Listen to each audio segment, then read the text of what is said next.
my God, guess who came on my feed today? You wouldn't believe. Shane. Well, but nonetheless, Shane is light-skinned now. I'm like, what? How much bleaching? What kind of bleaching product worked this fast on somebody? Light-skinned. How do the Haitians call it? Guimo. Okay? Shane is Guimo now. Okay, Shane used to have this red skin tone. I'm not talking about the kind of red bone like they say for people who are like high yellow, like Malcolm X used to say about himself.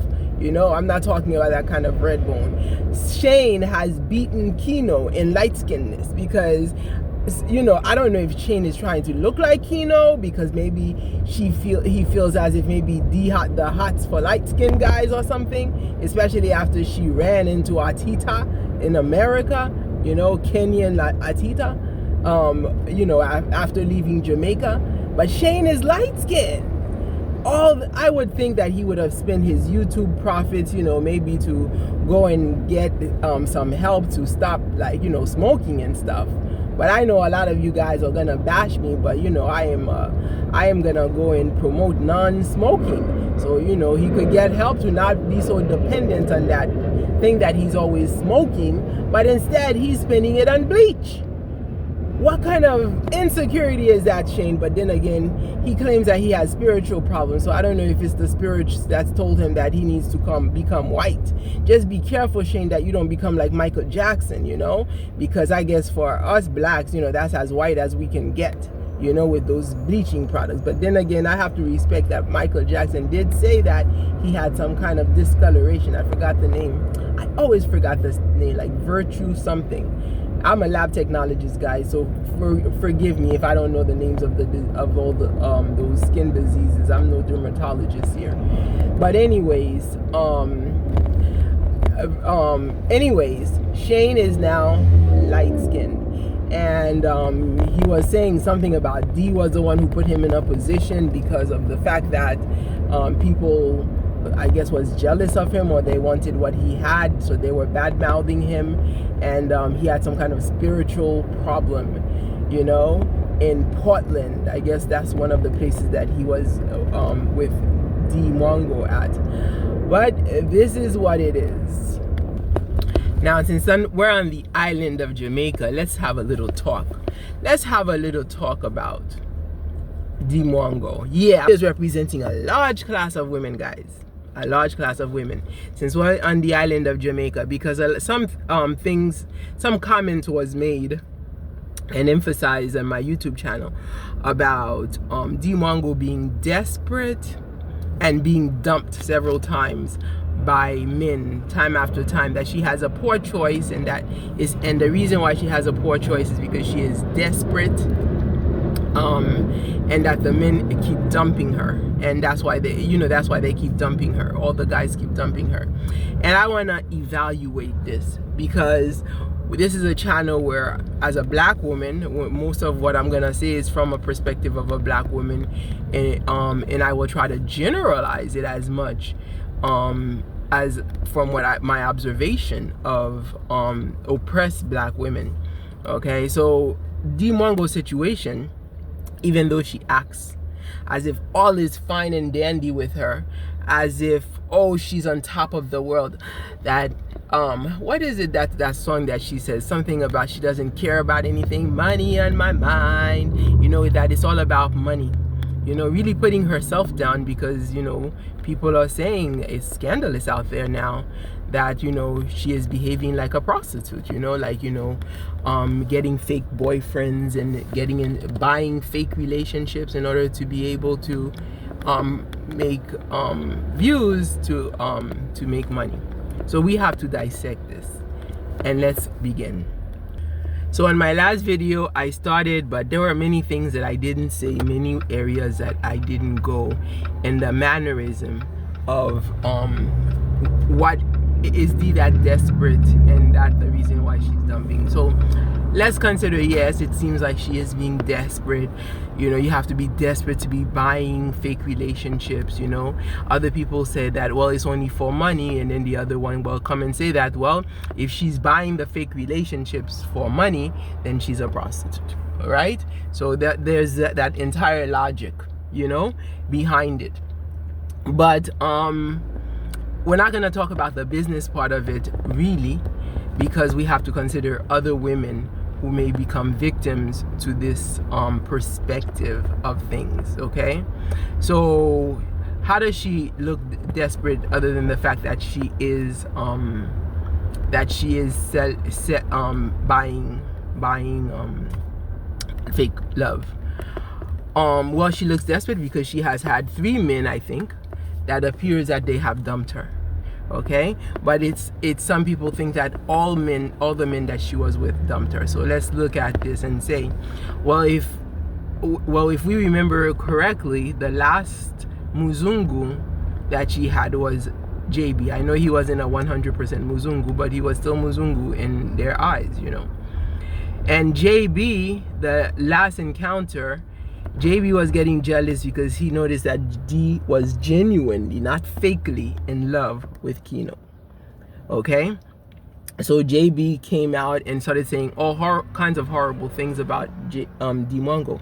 However, months before JB came out with his video, you know, finishing off DeeMwango to the best that he can, he had made another video before that where he was begging DeeMwango's attention. He was so desperate, JB that is, was so desperate for DeeMwango that he went to see the grandma. I believe they called her Nana, or whatever they called the grandmother, the black Filipino lady who's not really a grandmother. She is the age of Dee's mother, maybe 3 years older than Dee's mother, and Dee could justify that a 3-year-old can engender her mother.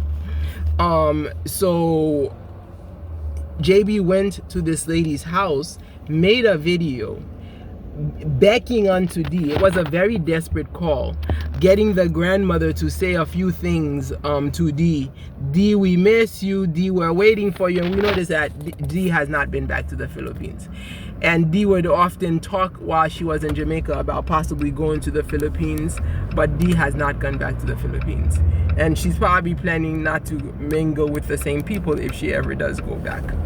So JB was really desperate, and it may be also Dee's ignorance, ignoring him, other than the fact that she was so focused on her Jamaican people, okay, that JB came out and made that comment, okay? And I said Jamaican people because I don't want to keep saying Kino, because we already know the same way it may feel uncomfortable to keep saying Kino and Dee, you know, now you can see how uncomfortable and embarrassing it is for DeeMwango, the whole Kino situation. But Dee has made it a point not to speak negativity, it appears, or at least not to delve too deeply and dissect and analyze what is negative, even though she has made some videos that, you know, where she went off on and on and on and on and on about her brother doing the party, which caught everybody's attention, you know. It seemed like she had not yet processed whatever emotions she was feeling at the time. All right, so she was just doing a video on it, and things were just coming out left and right at that time. So she has expressed what is evidently negative, but when it comes to dwelling and dissecting things that may have serious negative repercussions, Dee doesn't do that. And it is important to do that as black women. Okay, it is important to do that because of the way the world looks upon us, because of the way the world defines us, because of the images that the world creates for us, and because of the systems and the codes that they have established for us, and that they endeavor to push us into, and to make sure we stay within the boxes that they have placed and set for us, or within the cages, you know, within the traps. So nonetheless, that's how it feels, you know, when you feel what happened between her and Kino, which we will come back to. So JB was desperate for Dee. Did Dee go back to JB? Dee did not go back to JB. All right, so some people might argue that, oh, it's undercover, we don't know. But from what we can see, Dee did not go back to JB, which indicates that she's not desperate. All right, JB was desperate for her. She was desperate. She would have said, let me make this work. Other Muzungu before JB was Ponte, Michele Ponte. All right, and Michele because Michele, the last big break Michele had was with Ayamara, not with DeeMwango. Alright, DeeMwango's break happened years ago, years prior to the Ayamara eruption, if you will. So when the Ayamara eruption came about, Michele finally had a desperate cry, because you have to realize what situation he was in, where he was in Nyabuwanse, prior to after Nyabuwanse, he was in Kenya, in Nairobi he was at the time, but he had come, into a net, what he considered to be a nest, a possibility of making some cash, right? And it turned out not to work out so well. And we already know when two Muzungus get together, things happen, So the clash that Ayamara had on Chris not too long ago probably came because Ayamara finally, after all that time, realized that Chris played a big role. He didn't realize it at the time, that Chris Muslis had a big influence on Michele Ponte leaving Nyabuwanse and going to Nairobi. Okay, when two Muzungus get together, they help each other out, and this is exactly what Chris Muslis did. He helped out Michele Ponte because he realized that Michele Ponte was in a bad situation. Here he had his ex-girlfriend, that the brother had brought him into the house. The ex-girlfriend was very uncomfortable with his presence, okay, and he wasn't feeling well on top of it, because even though he may, I'm sure, her presence made him very uncomfortable, okay, because DeeMwango did not welcome Michele Ponte back where Myra had put him there. So Myra put him in a very uncomfortable situation because Myra was trying to mend the relationship back, but it wasn't gonna happen. So now when he goes to Nairobi, okay, and Ayamara starts talking all kinds of nonsense about him, okay, and he calls out, and he talks back, and Myra comes in and breaks off the relationship. He starts mentioning Dee. If it wasn't for the honor that I had for your sister, if it wasn't for your sister, if it wasn't, and he was going on that that we did, I don't say anything because me and your sister, we had a relationship, and that was his reaction, which shows you that he preserved her dignity despite all the crazy stuff that we see Dee doing on YouTube. Michele Ponte painted a picture of a dignified Dee, and for that I respect him for that. He never tried to finish her off, ever. He may have tried to use her for money, but as far as destroying her as a woman, Michele Ponte always upheld DeeMwango's honor. Was he racist against her? Yes, he was racist against her. But somebody can be racist against you and make themselves look bad, all right? But never make you look bad. And this is the point where Michele Ponte was. Michele Ponte made himself look bad by telling Dee that her hair was so short she looked like a boy, telling her he had put some kind of, I think, hay on top of her hair, and I forgot what he had said about the hay because she had no hair. He used to make fun of her hair. He made fun of even the fact that he said that she was paying him to be his boyfriend, her boyfriend, all of that. It was pretty bad, and I guess that part was a little bit derogatory and put down, the part with the payment, on her character. But at the end of the day, after the relationship had been off for so long and DeeMwango had completely taken her distance when Michele Ponte was in the house in Nyabuwanse, Michele Ponte uplifted the character of DeeMwango. And this guy, he's a very talkative, by the way, the new one, who's I believe may be Polish, may be purchased by the brother. Very talkative guy. We don't know yet what he's up to. We don't know, but nonetheless, he has been following orders, keeping his face off camera, So we don't know his character that much, But and we know that you can go and disrespect him once she gets very comfortable. But nonetheless, this is what I have seen of the Muzungu.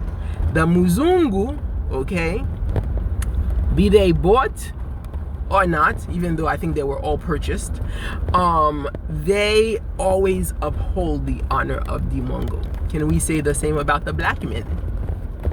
Well, we can see, let's start with Kino, Kino's not the last one. The last one was Atita, okay? Atita, I haven't been following his channels to see, but he never mentions Dee, and Dee never mentions him, so it was just like something that they just allowed the audience to play with and come to understand. And he always implies that he has a white girlfriend, you know what I mean? So, and the fact that he was never really ever mentioned anywhere whatsoever, you know, is just up to us for speculation. No, he doesn't imply that he has a white girlfriend, a white woman crush. You know, he didn't imply that, he said it. Well, it was implied because we never knew who the girl was. It's just that we saw different white girls in pictures. All right, so he had a white woman as a crush, okay? And apparently DeeMwango wasn't the choice, because if DeeMwango was the choice, she wouldn't have purchased the Muzungu from Poland or from Europe or wherever he's coming from. All right, so now how he may have dishonored her, we don't know. I can't tell you that Atita dishonored Dee or not, or honored her for that matter. Even though he may not have dishonored her, he never like really put her up on a pedestal because he never spoke of her. So now that's pretty bad, because suppose there was something in a breakup, then he never gave her the witnesses that I was talking about in my previous video, the witnesses that she needs in order for her to get that support, that social support of whatever it may be that may not be nagging her. Because even though it may not be something that is socially demeaning, it may be something that leaves her to battle on her own, and nobody knows about it, so nobody can do anything about it. So and it may be so hurtful that this may even be the cause of the white boyfriend being purchased by the brother to so that she doesn't have to let us know what happened between her and Atita. And whatever it is that happened, it happened on January 1st or prior, 2025, because Aymara tried to sell her in the open market in Argentina. Okay, so we knew then that this happened, something happened. Okay, so now that was Atita.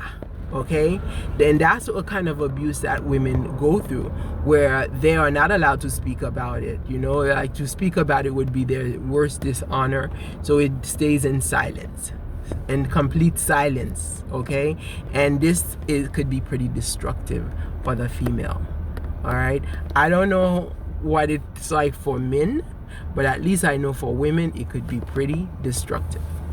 So now let's go to the third black man. Okay, no, that was the first black man, Atita. Then there is Jam Tours, the first one. So Jam Tours, while Dee is on vacation, years after whatever happened between them. Okay, so now this is where I'm like, I don't know how black men may feel about situations, even though I know how a black woman may feel about situations. And I was not witness to DeeMwango's relationship with Jamtus to know how it went down. Okay, like they would say. But all I know is that while Dee was trying to make something for herself, while everybody could see the love that DeeMwango was building up inside of her for Kino, all right, Jam Tours goes and finishes her off in Kenyan court. Scandal. Scandal after scandal after scandal. Finishing her off. She never talks about it. That's another one that she never talks about. But Jam Tours had a lot to say about it. Okay? Now, I never say anything about it because, as I said, what you are not witness to, you do not say anything. Because I don't know what she did. Excuse me, I don't know what she did to him. Okay, I have no clue, but all I know is that if you're looking at it in the big picture, okay, the white men so far have presented her on a pedestal, despite the fact that they broke up all right, even asking her for pardon, because even Ponte had tried to get back with her to the point where she had to write it. She didn't have to, but she did this nasty thing, put her own self down, by writing that note telling Ponte that he couldn't even buy her panties. That is so nasty, okay, and uncultured for her to have done. Very uncultured, but nonetheless, Ponte did not present that kind of lewdness, and yet she went ahead and presented it very lewdly to him. That is so uncultured. So nonetheless, Jam Tours now is the one who went about, and so while Dee is being very rude to Ponte, we have Jam Tours is being very rude to her, and she never says anything. Okay, so we don't know if we haven't seen the relationship from the start, and not having started out in her channel, okay, we would not know what went down, okay.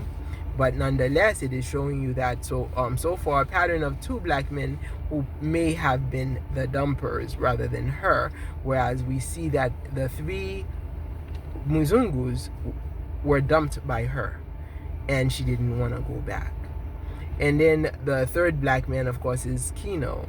And Kino apparently must have rejected her. Kino behaves as if she probably, and I can't even say that she didn't. That's the sad thing. And that's a shameful thing, because that's where, if we're going to say, you know what, I'm going to use Dee as a symbol of honorable black women, that to show you the abuse that black men who are racist can do to them, I can't, because DeeMwango do things that I make her as an example invalid.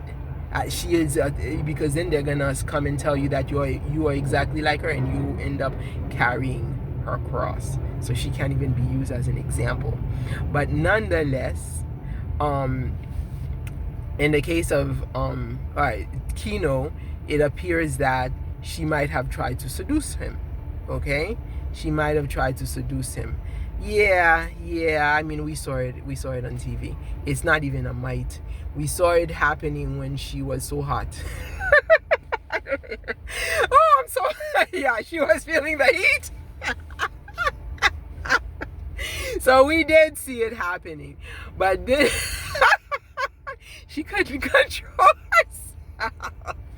And while she was feeling the heat, it was in that video that Kino made her tell us that he had a girlfriend, he had another woman. Oh my God. But nonetheless, that crush was some crazy thing. It was crazy.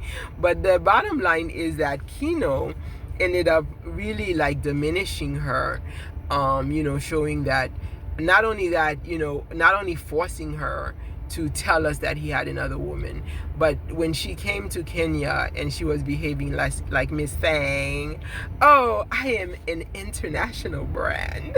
I've been to Jamaica. Okay, and the Jamaican men, now she didn't want anything to do with Kenyan men. And I think this is why, I think the guys must have saw what was happening. So the little one, what was his name? The skinny little one who went to her house and said, oh, I want, and to propose to her, I want to have a wife. And she was, and so many words told him he's too young and that he can't afford her, things like that. So so she was just behaving like Miss Thang. Oh, the Jamaicans, they call me Empress. Oh, I am now Empress. David Jr. I am an Empress. I'm an Empress in Jamaica. Oh my God, Kino took that in the mud. Kino came to New York City, got himself some Jamaican girl that he was crushing on, and he's like, this is my Empress. And he kept on, and he really nailed it in her. Calling the girl Empress, and the girl would just smile and say nothing, and this is an example of how black men can do this to women who are even unsuspecting and not even crushing on them, but end up deceiving women. I mean, the whole slew of baby mamas that are popping out there. You think it just happened overnight? It is not black men, okay? Because baby mamas, we don't really see that in white culture. You know, we hear a lot of divorcing, but baby mama is a black culture in the United States, okay? So you have to see the mechanism by which black men degrade white black women. And sometimes they might see a woman, like when it comes to Haitians, the way they do is when they scorn a woman's features, like a black woman, dark-skinned woman, and this woman happens to have some kind of air of honor, and in order to do that, they scapegoat you. You know, they scapegoat you if they cannot get their way. And so I call it like black women scapegoating, you know, whereas they can come and they will find their way into a possible friendship or whatnot, and with their fake friendships, they can actually come to finish you, and then they use witchcraft. I don't know if to call it craft. If they may have, they in the United States they might call it psychology. In Haiti they might call it voodoo, because it is mystical, you know. Because Shane here with his new white self right now, gosh, if I was into skin bleaching, I would say that product is good. But hey guys, I am completely against skin bleaching, okay, that Shane is using. The boy is whiter than Kino now. So it appears that many black women are purposely approached, within their prime, of course. She treats those girls who are supposed to be her daughter-in-law because they're not her blood. And I think sometimes she has stepchildren that she treats like that. You know, when your children do something wrong, you know, it's never their fault. It's always the fault of the stepchild, or the child who was never yours, the adopted child, or the girl who just married your son. This is the way they scapegoat, and the Nigerians know very well this is how the Haitians do it. All right, this is the same way they treat us blacks. We are the stepchildren. We blacks are the stepchildren of the households of black Haitians, okay, or of Haiti itself. We are the stepchildren. Like Langston Hughes said, you know, I too sing America. Right? I too sing America, like, you know, seeing all of America. When I'm talking at all of Haiti, we black women, as in the girls and patients that go under hell, under Patience of Kwanko, we black women of Haiti, that's what we go under the people who are colorists of Haiti, which are many of them, if not all, most of them. Okay, so when their children practice prostitution, the kids don't have to worry. Guess who's going to get the blunt? The dark-skinned people, women. Okay, so what they do is we become the scapegoat for the marriage of these women as well. So they can rape the black women so that they you know, to belittle them before their promiscuous beloved blood, or the light skin of Haiti. All right, and the black women end up having to carry the cross.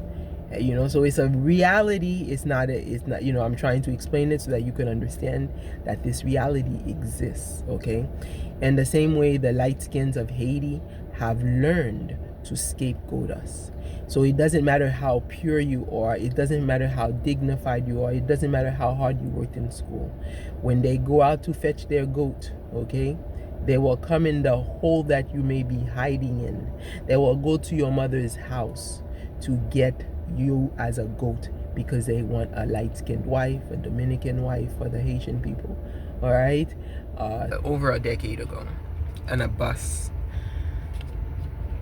about a young man who was like deriding a woman for nothing. I mean, maybe seating situation or whatever. And there are so many codes of language in Haiti, and he just said something about it's so disgusting I wouldn't even say it, but it was just wrong. Okay, just wrong. And this is the way that I think many black men, even though if they may not be so down low as that young man on the bus, they approach to destroy the black women.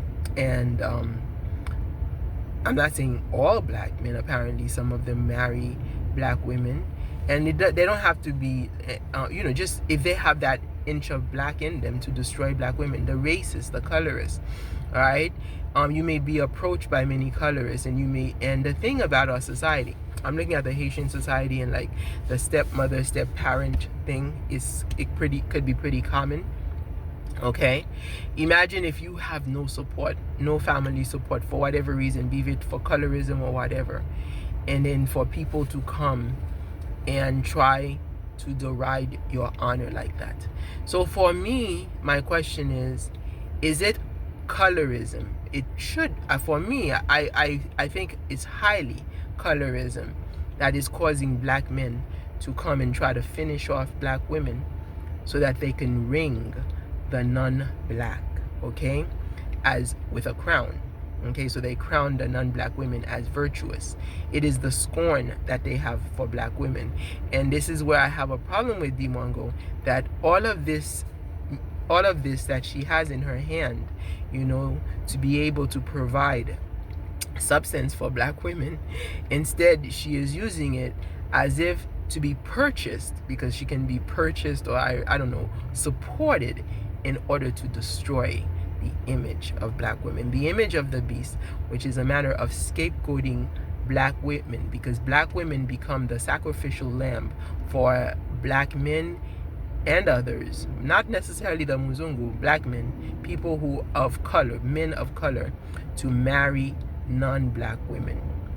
So they can marry women of color, but they're not black, or they are Latina, like the Aymara and his Rocio, okay, who now is making of Nayabwante a black zoo. So it is the genesis of the black zoo with Rocio and his Aymara, okay, who is I guess the chief of I guess apes, if you will, like calling the man a monkey. Okay, so it's okay for her to call him a monkey, because this is the license that he gave her with the ring, which, if you coming back to slave time, black women may not have been allowed. Okay, so it is a code of hate against black women. Okay, as how dare a black woman feel like she may deserve to be XYZ. It is a code against black women, because it is not often that black women in the United States are honored.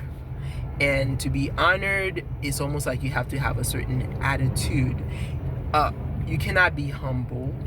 You cannot be accepting so much 100% of your natural self. It's almost like you have to be in some degree of self-denial. So that is not honor of who you are. That is honor of you destroying your true natural identity. Okay, that's what they are honoring here. So we have to also understand that symbol of the ring. I remember seeing that symbol when my mother took me to Haiti, to the countryside, some years back. And this is why I believe it is associated with witchcraft against blacks. And then if you think of Haiti, Haiti with a history of like voodoo and slave revolt, that probably was the most powerful, but they were also under the strictest Catholic rules. I don't know if anybody knows of King Leopold II, who used to chop off the arms of the Congolese, okay, the people in Congo. And now you may understand today why the people of Congo are in such dire political situation. We blacks in the Congo were abused. our hands used to be chopped off for as punishment. I was talking, when I was reading the codes, I was reading the fleur-de-lis, where they would brandish us with fleur-de-lis for as punishment, and this is what they did to prisoners back in France at the time. But it is nothing close or near to the punishment that Leopold II used to give to the Congolese. And at least I didn't see Haitians with chopped hands like I did see the Congolese with chopped hands everywhere within the time of King Leopold. It's horrible. And these are the people who are given honor as your honor. These are the people, they are your honor. They are the people who consider themselves as they should be respected. These people who are treating us like animals. These beasts, monsters, who are treating us because we are black as animals. So we have to understand the white people's codes. And then I'm like, why the white people? Because the white people are the ones who are honoring thee in the first place, right? Well, the thing is, the blacks were so desperate. Speaking of desperation, the blacks were so desperate to be white in order to be able to, I guess, escape. They have inherited hate not only for themselves, but they have also inherited the art of traitors against, because, you know, they probably were rewarded. They probably were rewarded with mulatto kids, you know, at the time, you know, so that they could become light-skinned and so that they can try to pass for white, you know, by telling on the fellow black. So the hate for the black. So you could blame the white historically for it. But today, I blame all these people of color who continue to abuse us shamelessly and unprovoked. Their provocation is by looking at the tone of our skin, okay, and the texture of our hair. Me personally, I know for sure Haitians are provoked to hate me just by me wearing my hair, just like you see it right here. They are provoked to say hateful words to me, angry words, angry, hateful words, because my hair is exactly like it is right now, okay? I've seen people who are provoked to write anything nasty to me, not because of what I'm saying, because based on what they write, you can see that they never listen to any word that I say, because I'm not even worthy in their eyes to be listened to. So they are provoked just by seeing me on a YouTube screen. They are provoked from the hate that they have for what I look like. How dare I? Had I been a white woman on the screen, it would have been a completely situation, because I am not in I wouldn't be in their eyes looking like, and like, you know, only I guess Haitians and Nigerians I think would know that, because oh my God, the Nigerians know. Oh, the Nigerians, they have the Haitian codes. They have it in their movies, okay? They have it. The lady, Patience Okwanko. I was talking about stepmothers earlier. Oh my God, Patience Okwanko will show you all the things that Haitians will do to children who are not of their blood, or children who may be of their blood but were born black when they were supposed to be born lighter skinned, okay? Some Haitian parents hate their children because the kids turned out to be dark-skinned when they expected the kids to be a little bit lighter. And that happens to women. So imagine if a female mother hates you, or not hates, scorns you, okay, because of your dark skin, ashamed of your black features, okay? And then you have men like Kino, okay? I'm sure some Jamaicans who may be hearing this may get upset that I'm saying Kino may be scornful of Dee, you know. I mean, his daughter is dark-skinned, so it's okay, and it's not like he's going for the Muzungu, but it doesn't matter. You don't have to be going for Muzungu to be one of the ones who are shaming black women for no reason. But of course we know that Dee always gives a reason. So that's the irony, that's the problem.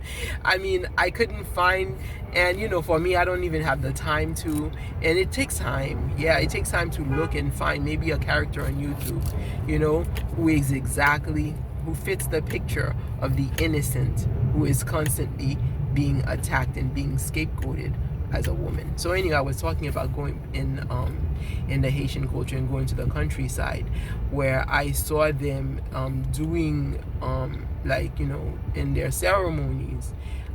There was a young man at that church, you know, who was using the ring to intimidate me. You know, so they use ring to intimidate. I was talking about intimidation the other day, to intimidate black women into knowing that they are nobody. So that the light-skinned women or the somebodies, the light-skinned women or the ringed women, the crowned women, all right, that you are I guess the SLUT, that's what they call us, for even being here and talking against their system. That's what they would call me.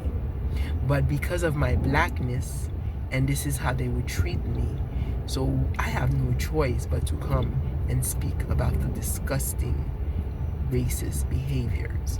And we see that in Rocio, the ringed wife, okay? So it is, so she is empowered by her child and the honor of the ring, okay, that she is given as a Latina, because most Latinas are ringed because they are the mulattoes, okay?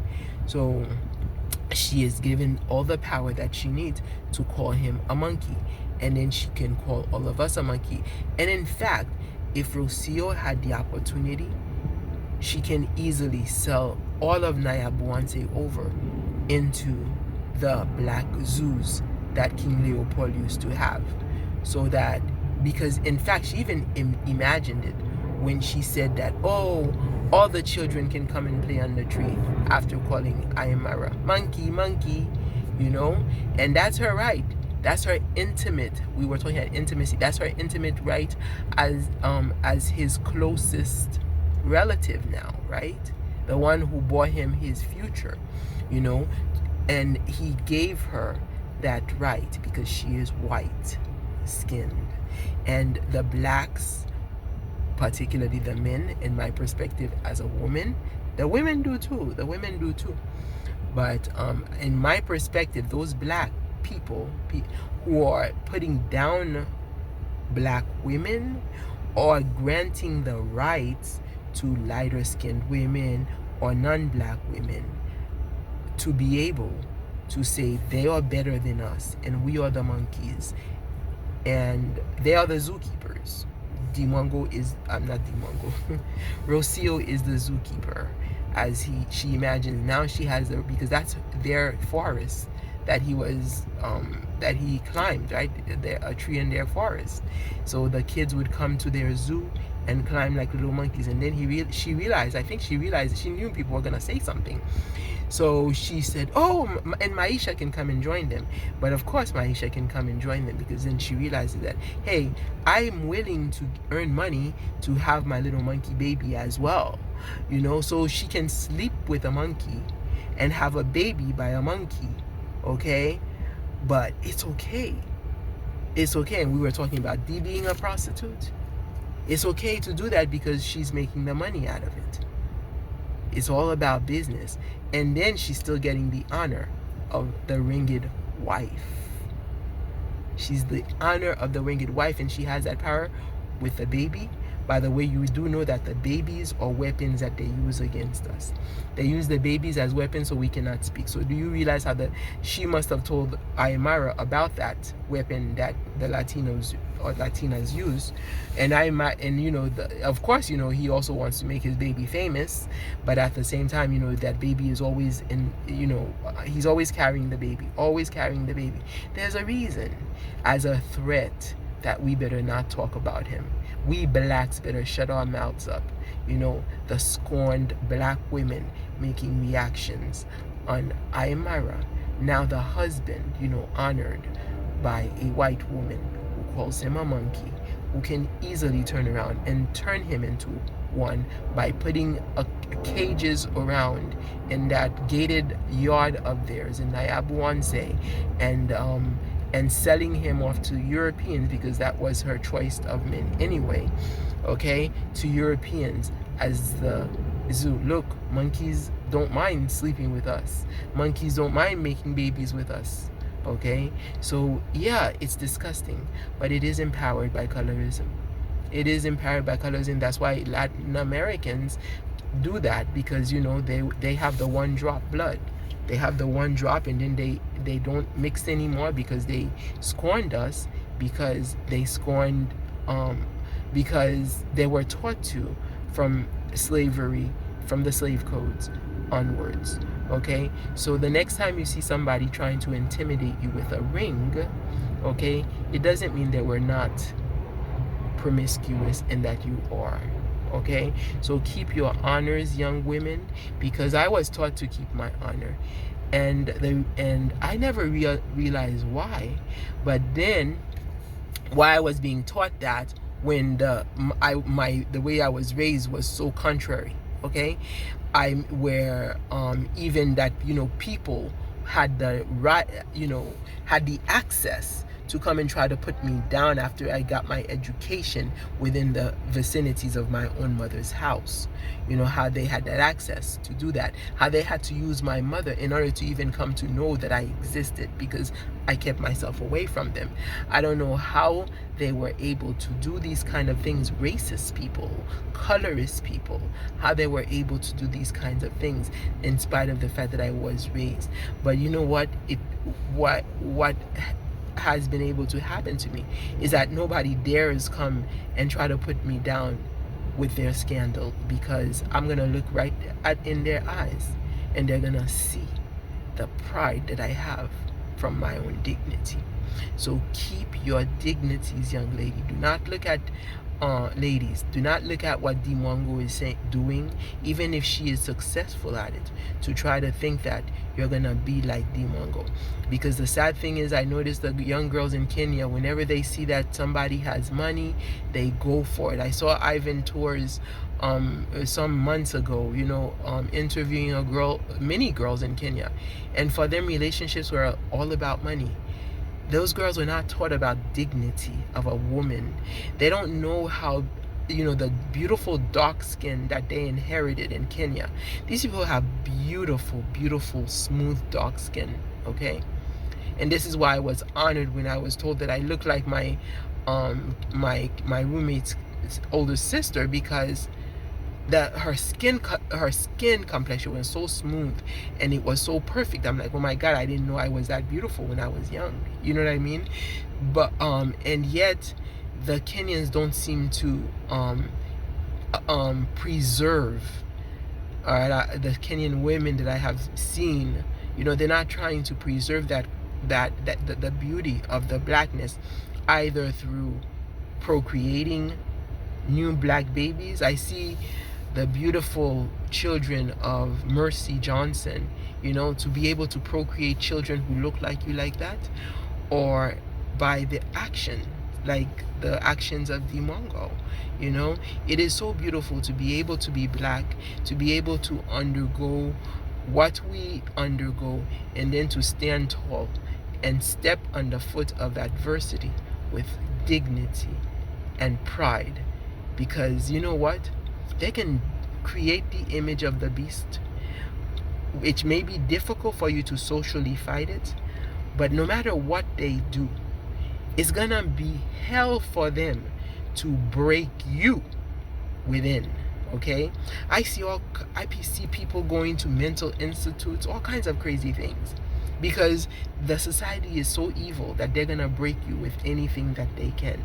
All right, but when you have your honor and your dignity, they can't break you, because when they come and attack you with a lie, your stare alone will be like a dagger through their heart. Okay, and you will be victorious.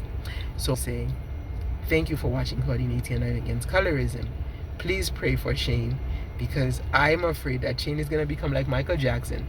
Okay, I don't know if Shane has color hate of himself. He had a beautiful color, Now Shane is light skinned. Shane is Grimo.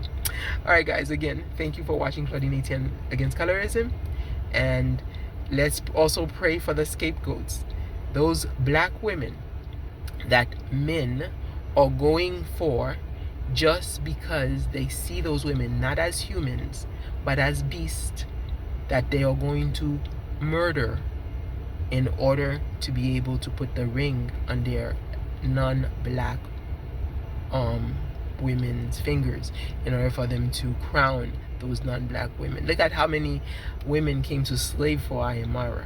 Okay, the girl, she, he was using her in order to get me to stop because I was talking about colorism. Paris, right? That he complimented, but Paris is all right, okay, because she always had that kind of attitude. But nonetheless, you see all these people. Now, I want you guys to behold how many black women or baby mamas around you. How many black women have been approached, okay, and to be deceived because somebody wanted to slaughter a black woman, okay, and finish you so that they can have an honorable family with their non-black woman. So for me, that ring is not something that I'm going to honor, okay? It is a slave code that supports racists, okay? It is a slave code. So I have a lot of relatives who go to Haiti and marry off people, all right? And my question is, it seems to me that they might be worshiping some kind of ancestral spirits.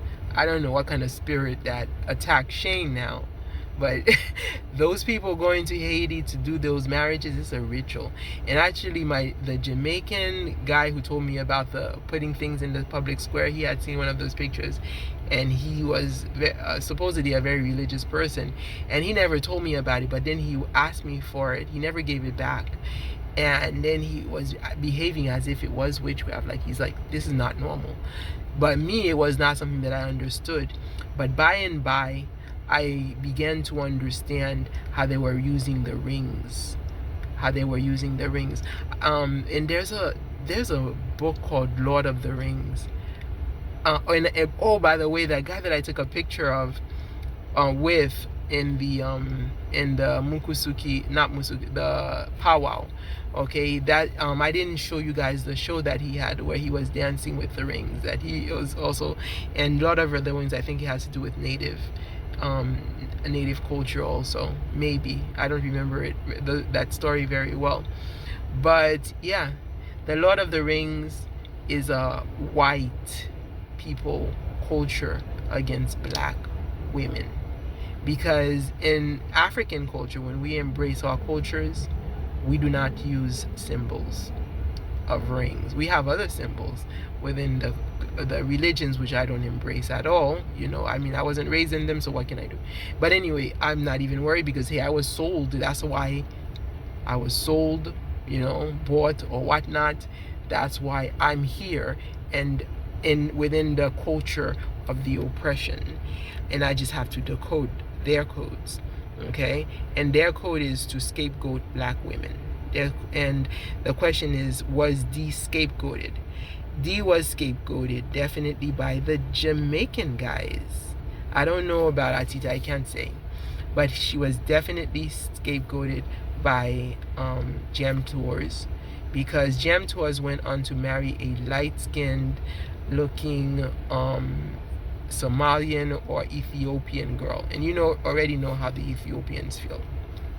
So she was scapegoated to show, oh, it's the lighter skinned women in Africa that they found as dignified for their ring. And then Dee was scapegoated by, Kino? I'll let you guys handle that. But anyway, I already said goodbye. And I didn't plan this. It's just that I came across right in my channel. I was doing something, and then came this light-skinned boy who looked like Shane, and long and behold, it was Shane. I'm like, what? I gotta say something. Shane is a grimo. All right, guys. All right, have a great day.